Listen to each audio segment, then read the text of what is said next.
make and produce sea salt. We talk about in the very early days that in the spring and autumn period, and this place already well known for itself to make the salt, and we know that this place actually located in the north 39° north latitude, and is known as China's sea salt hometown.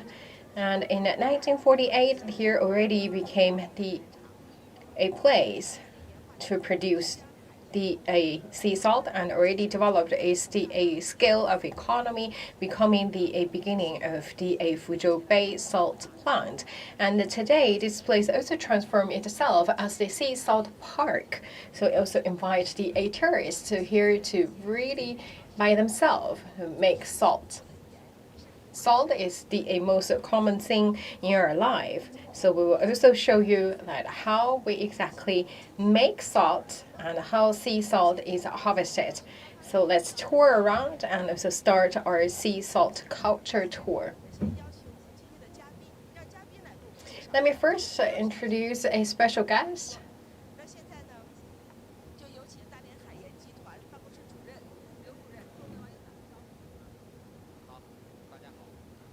Hello to all.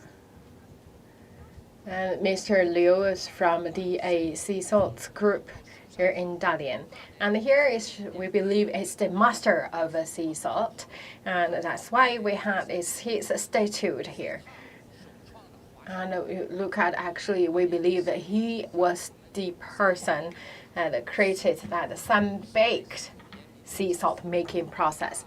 So that is why we worship him every year. And on his right hand side is the torch, on the right hand side is a jar, and inside the jar is the salt. So we always believe the ancestor or the master of the sea salt. And it's believed that he finally was buried in Shandong province.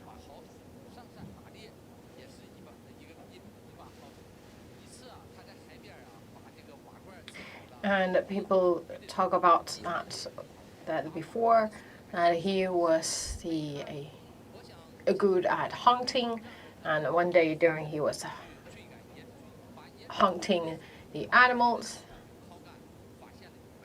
the animal broken a jar, and inside the jar before he just actually has the sea salt, the seawater inside the jar, so that he captured the animals, and when he came back to find his jar, he found actually the water actually was all gone, but actually what left inside the jar was the pieces of a crystal item. Then actually we believe that's the very early shape of salt.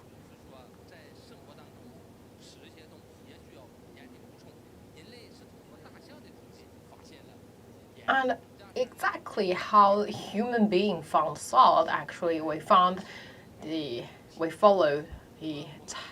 elephant. Actually we talk about elephant was very smart creatures, and for himself actually he also need to eat salt. So human being actually follow the trace of elephant to find the salt. So here we also showed the tourists that how we really make salt.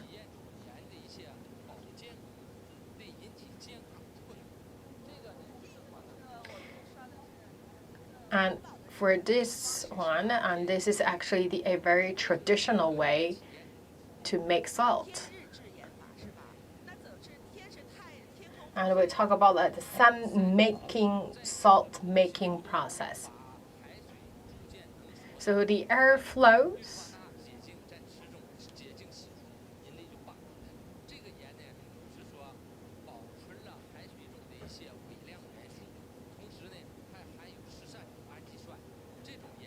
and the sodium chloride actually is the crystallized inside the water, and then we found these kind of the shape of salt, and also it should be baked under sun, and that's the traditional way how we get salt in old days. In 1726, In Shandong province, a person surnamed Liu with his two sons came to this place and found this place is very nice to bake the salt under the sun and to generate salt. In 1848, we talk about that the places actually started to grow itself as a plant of producing salt, and later on this developed as a salt group.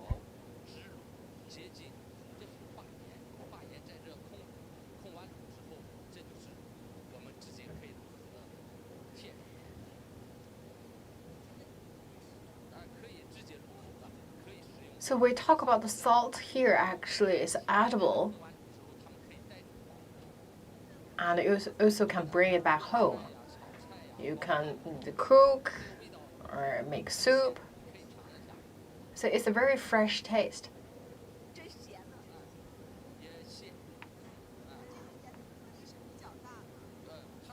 Very salty, but you look at the size of the salt is larger. So we talk about that. Judging from the size of the salt, we talk about the size of the salt. If we get it today, then the size of the salt actually is smaller.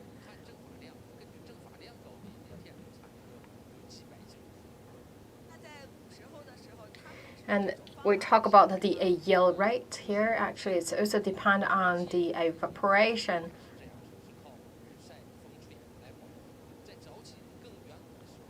So if we can have a quite good yield rate here.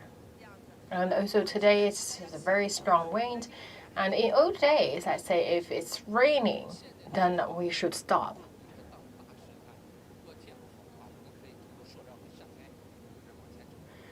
So let's say in the old days, it's really that's the not sunny day or it's even raining, then that's the old tradition. We talk about this sun making, salt making process actually should be stopped.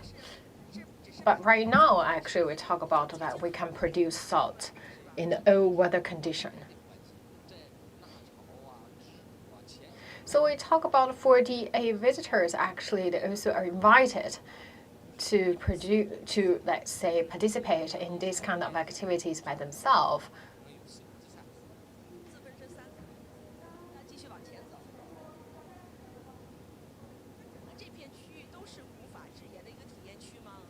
So we talk about these areas actually all the interactive places. So that's a traditional way of making salt.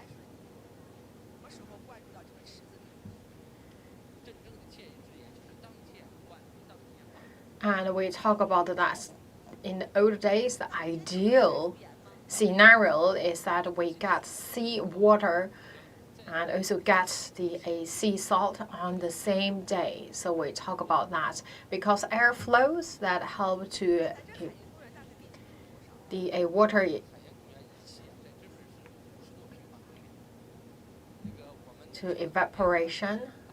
So the water evaporates and then we can get salt. So that's a traditional sun making or sun baked salt making process. And here this is a pond with 12,000 square meters. And actually because today is raining, so you could see actually we use plastic to make as a shield to cover above the pond. So that is why we talk about that in old days, if it was a raining day, we could not make salt. So, but right now we have this kind of shield. So that if the raining day, we also can use this shield to cover the pond. So that also help us to increase and steady the yield rate. So what is a must try place? Actually, we have a floating activity. It's like the same experience in the Dead Sea. And we will see that exactly how sea salt are produced. So talk about our productivity per day. So if you're a group,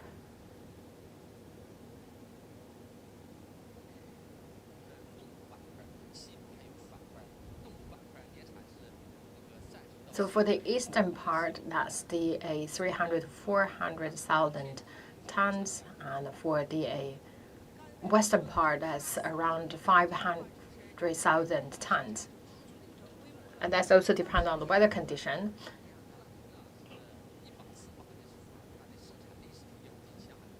So in 1848, we talk about that these places began to take shape to produce salt. But still, the way they make salt is still very old-fashioned.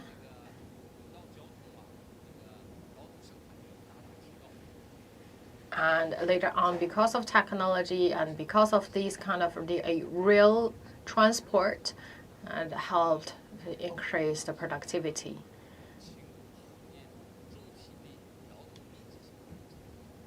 So before we talk about this industry, it's light industry, and at the beginning of 1949,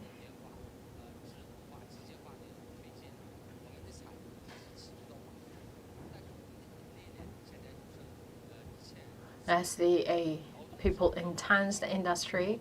But right now, because of the help of technology, actually that help us to lower the head count. And we also use a lot of machines to help us. So this kind of tools actually is used in 1960s. We talk about the Fuzhou Bay. It's in the Dalian area. It's a very ideal place to produce sea salt, and also the one of the 4 famous sea salt field in China.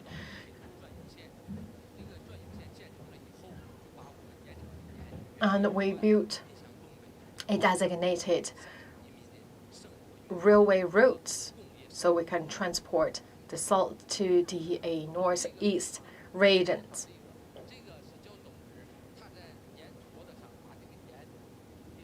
So it's kind of like a transport belt.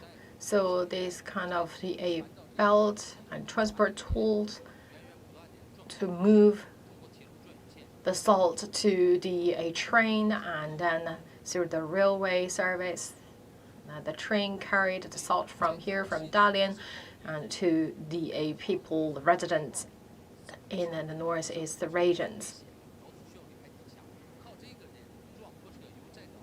So before it's purely by person, so the people have had to carry the bags of salt and carried them to the train station. But right now, because of these kind of the equipment, it saved a lot of the labors. So also improved efficiency. So we use this in 1960s.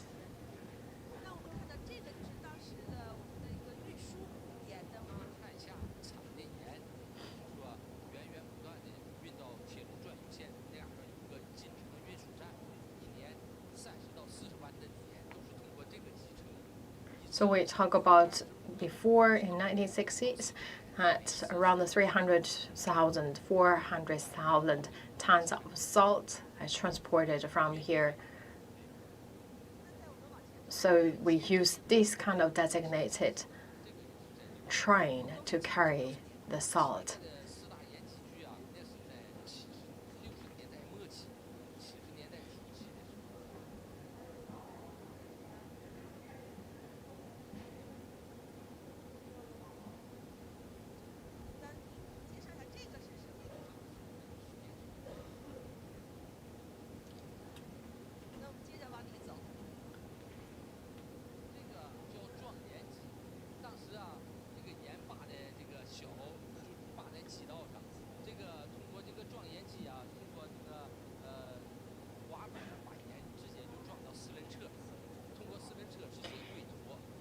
And we talk about that, how we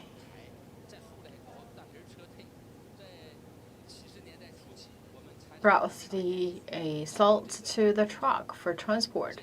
So actually, this is actually think about that. This is also that to transport salt. So before that, ODs based on the hand. So people had to do everything by themselves, and later on we developed this kind of equipment so that help a lot of these kind of the equipment actually help to transport salt.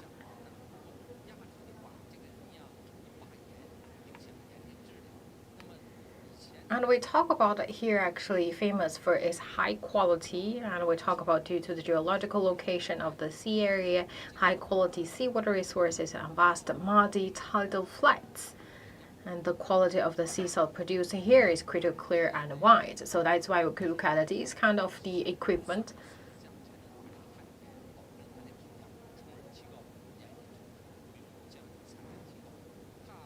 That help to the compact the land, the sea fields, so that the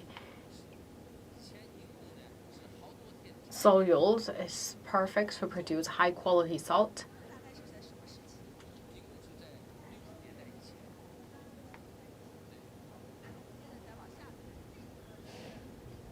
So we tried to use this kind of the equipment to make the soil to solid enough.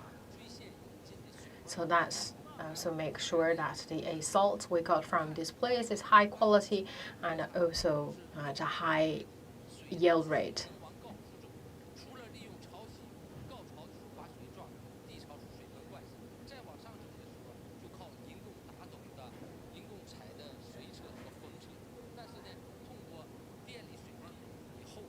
So this one, this is electricity powered bumper. So we talk about water actually is flow to the low-lying places, not going upward, right? So we use this kind of bumper to draw the seawater. So these are all the traditional tools that we used normally in the 1960s.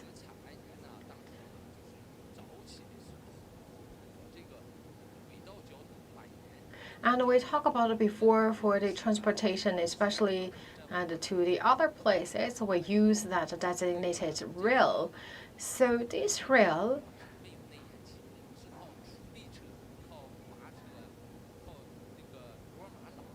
and in the very early time period, actually there was no internal combustion engine train, and we use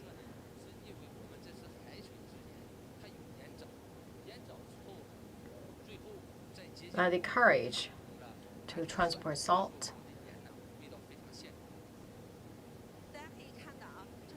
So we look at this one. This is the train in old fashion, and actually this one actually we will get on board to go further inside the sea salt park. So let's get on board.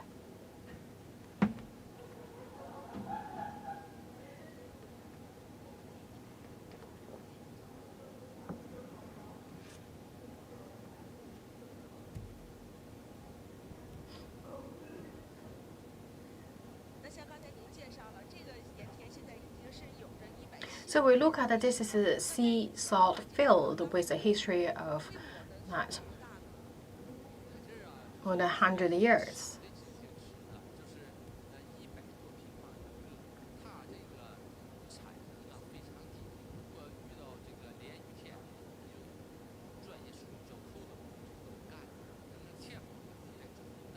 We talk about in the old days, was not really the effective way for the ancestors to deal with the extreme weather condition. So we talk about if it was raining day, they had to stop their work.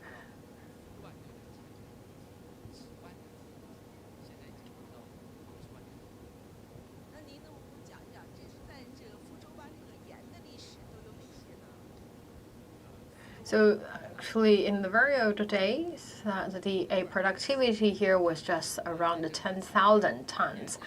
And here, that number already increased to 800,000 tons.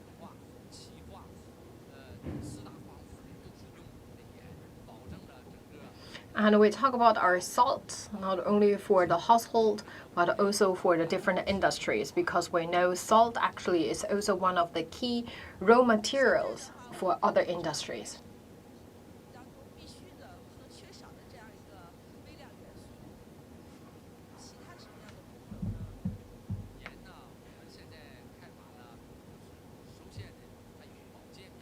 So we know actually the salt is one of the key macro elements. And for the others things, actually, we also work with the traditional Chinese medicine academician to bring the additional benefits to human being. So we talk about sodium actually is one of the a necessary element in our body. We have to intake around 6 grams per day, and you cannot overconsume or less consume the amount of sodium.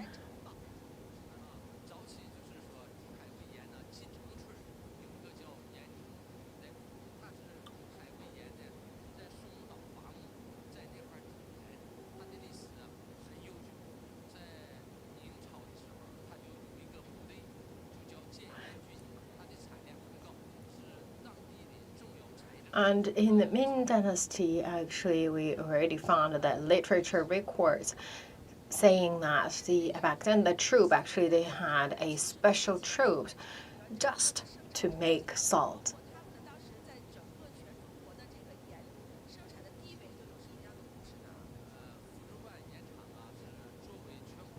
So the salt group or the salt plant actually is one of the 4 key sea salt making companies. Our total area of sea salt fields around 140 square meters. So this is one of China's largest sea salt fields. We talk about location of this place is perfect to make itself as a good place or the key place to produce sea salt.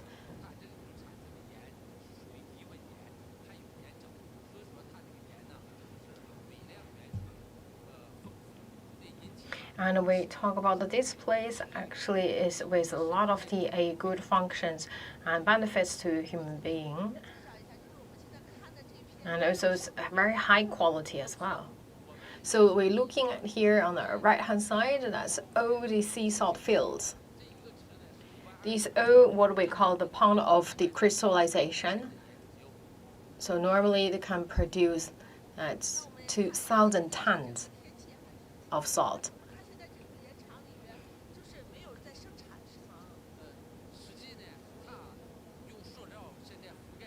So you could see because today it's raining, so that's why we covered the field by this plastic shield.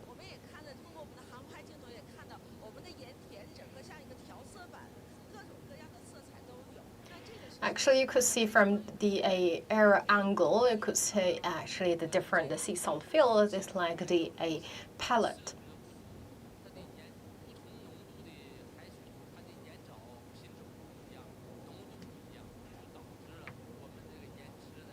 We talk about that the different colors represents a different level of concentration.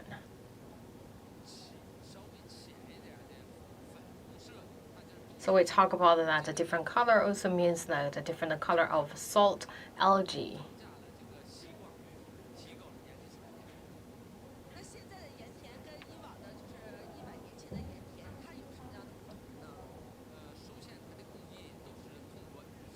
And also they have the different capability of absorbance of the sunshine. And also compared to the old days, right now we look at the sea salt fields. Actually, we do not need to have a lot of people working on this field. So we talk about automation, actually it's very high and also very advanced.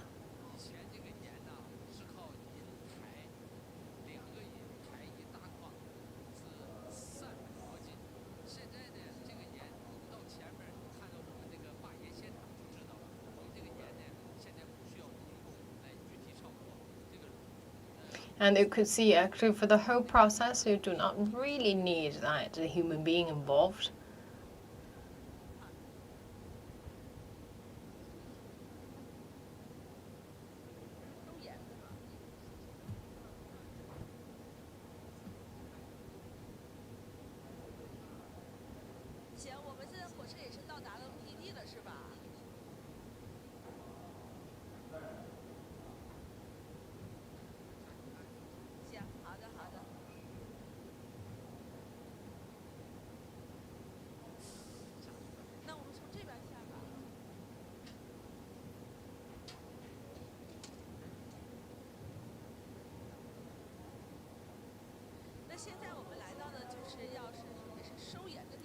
All right, arrived at our destination, and very soon we believe we will see that a process of collecting salt.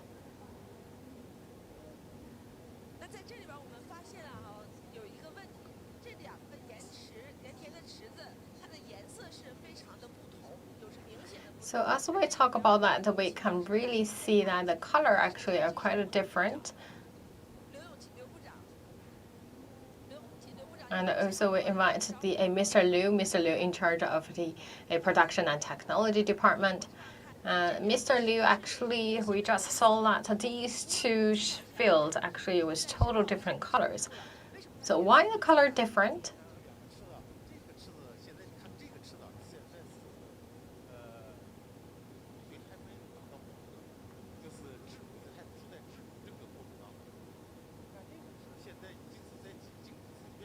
So we talk about that. Why the color different is first like based on their different period of mature. So we talk about that. Right now this one is still not matured, so it's not coming to the next stage. And for the shield next door, that place that's field already matured and also right now coming to the period of crystallization. So basically, the one field actually at the previous stage of process, and that is why the color is quite different.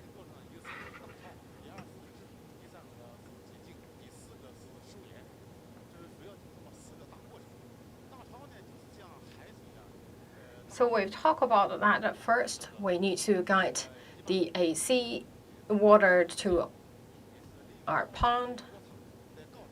So we use a difference of tidal to channel the water to our field.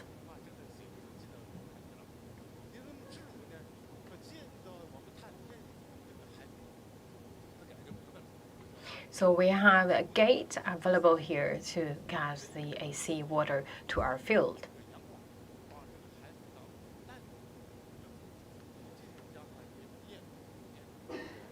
And then coming to the next stage, that we need to evaporate the fresh water.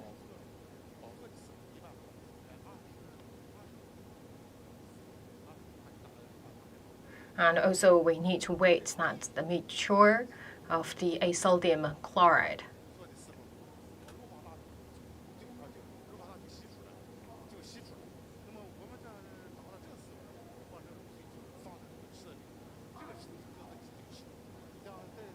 And then after we found that the sodium chloride is matured, and we got the water to another pond for crystallization.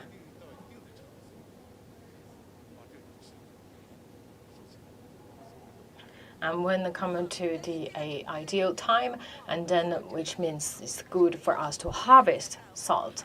And actually till now that we haven't found any person working in the field.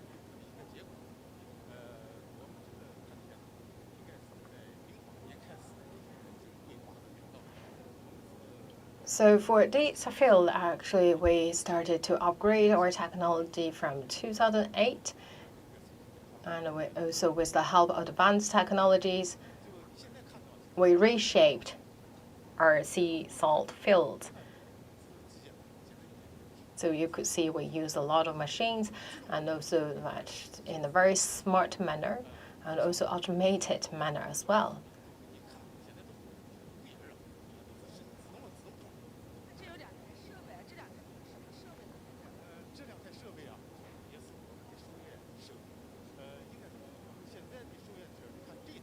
So these two equipment, and this is the one that collects salt collector. And with generation 3 and the generation 4 actually.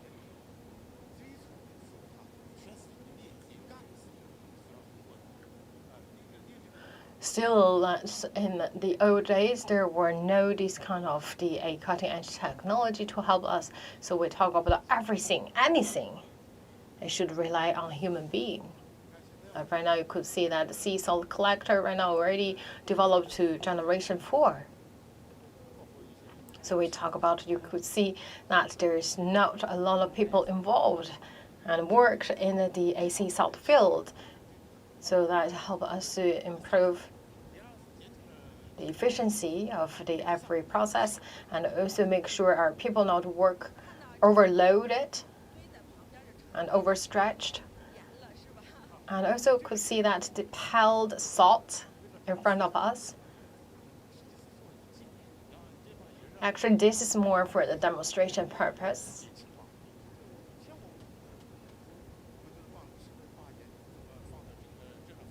So we talk about in the old days, of course, this may not the case right now, but in the old days, like once we actually collected or harvest the salt from the pond, we first piled all the salt here and then bring them to the truck. But right now, actually, we already skip this process. So you could see that right now that we have a machine working in front of us. That is the modern way right now we are using to collect and harvest salt.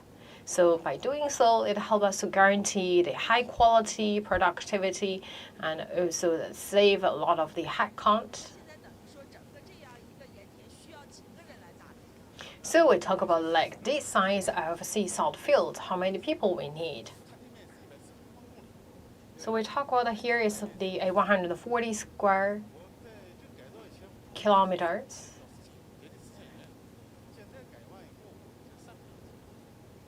So before the transformation, we needed 4,000 people. Right now, just 300 to 400 people are enough. So you could see right now, actually, this is just 2 people. Actually, they are doing all these harvest work.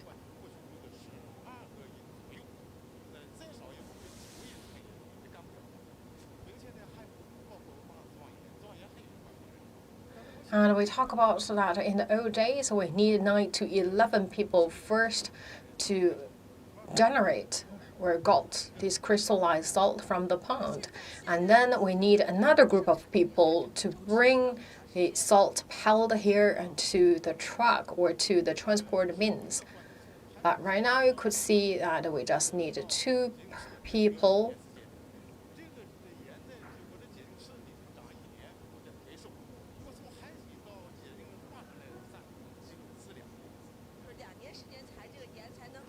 So we talk about that the production cycle from the seawater to the crystallized salt basically need 2 years.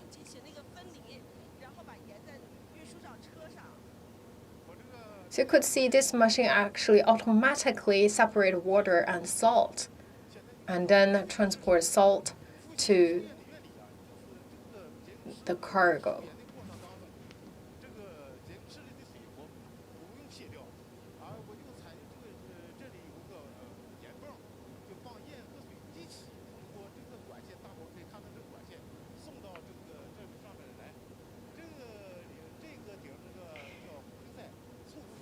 So you could see that we have that separation function installed in the equipment. And also the salt will be left on the belt and then transported to that trolley.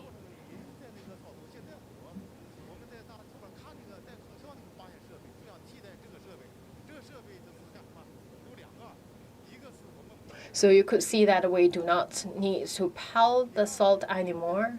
So that is why we say we skip that process.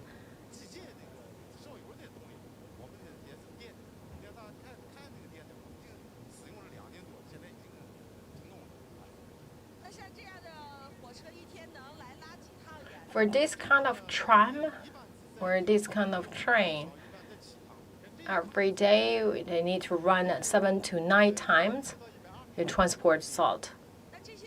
So every day they transport that 120 tons.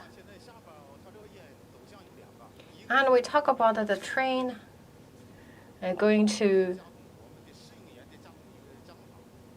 the process plant, so directly to the factory plant.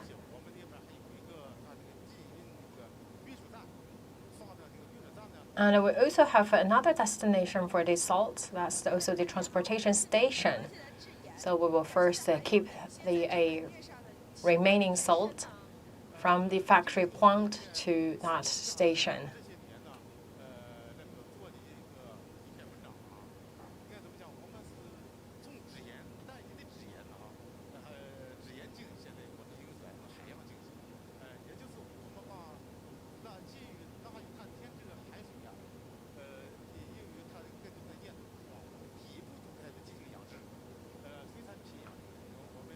And also we talk about we not only rely on the one pillar to support the business.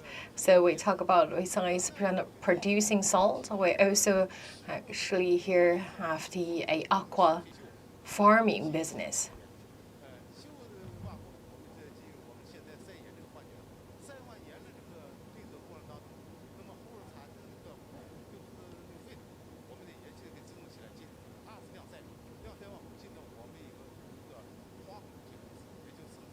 And for the wastewater, actually, it's also recycled. So actually, we also use that recycle the wastewater from the sea salt fields to the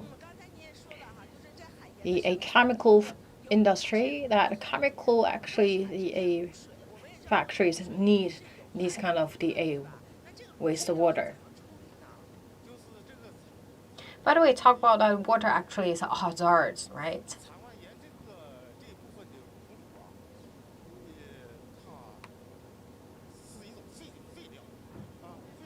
So we talk about that the after that produce the salt is wasted water, right? You could not discharge these kind of water back to the sea, right?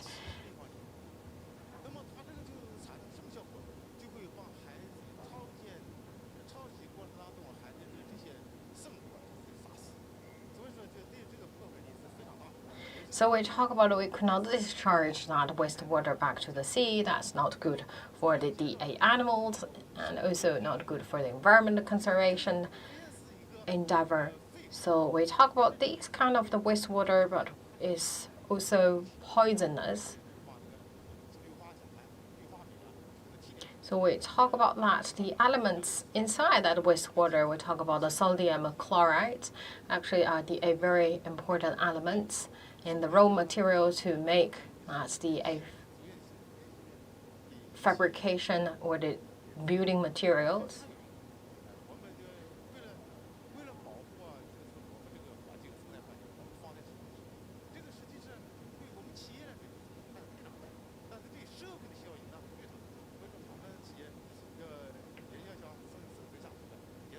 So that's also part of our social responsibilities as a larger group. So that is why we actually did a lot of efforts to clean the wastewater from the sea salt field and also recycle them and use for the other industries like producing the building materials.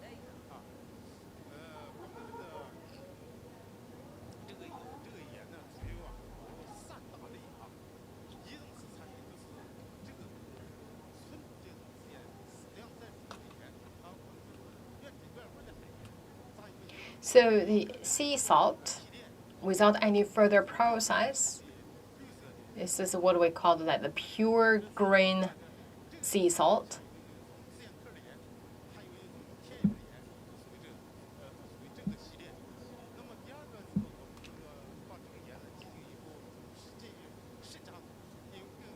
Or we will make this salt go through a deep processing work.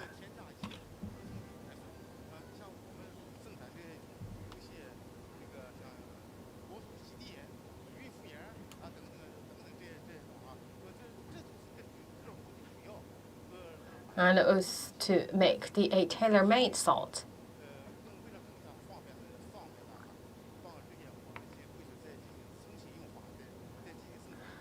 Like we produce salts that designated for pregnant women.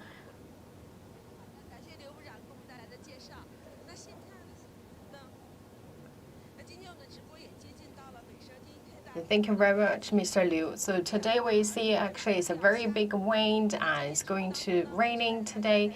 And also today we just give you a glance here in this sea salt park to take you tour around about how we harvest and make the salt. So that's for today's live streaming. Thank you for watching.